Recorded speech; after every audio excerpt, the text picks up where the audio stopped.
കോട്ടപ്പടി വാവേലിയിൽ ജനവാസ മേഖലയ്ക്കടുത്ത് ആനക്കൂട്ടമെത്തി. വ്യാഴാഴ്ച വൈകുന്നേരമാണ് ജനവാസ മേഖല ലക്ഷ്യമാക്കി ആനക്കൂട്ടം വനാതിർത്തിയിലെത്തിയത്.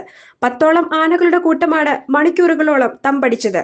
അവ നാട്ടിലേക്ക് ഇറങ്ങാതിരിക്കാൻ പ്രതിരോധവുമായി നാട്ടുകാരും രംഗത്തിറങ്ങി. ഇത്ര ആന ഒരു ദിവസം രാത്രി ഇറങ്ങിയ എന്തോരം കൃഷി നശിപ്പിക്കുമെന്ന് ആലോചിച്ച് നോക്കി.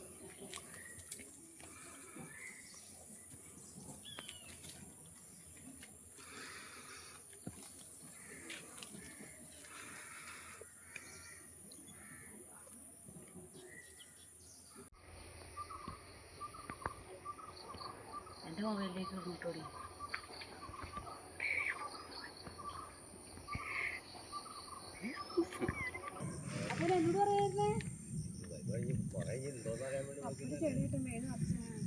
അതെ,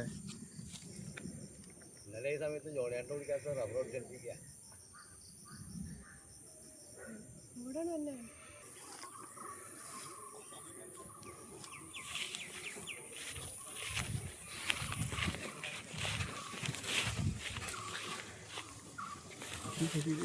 പാലൂരിയും കൊമ്പം വന്നത് കാരണം ഓടി.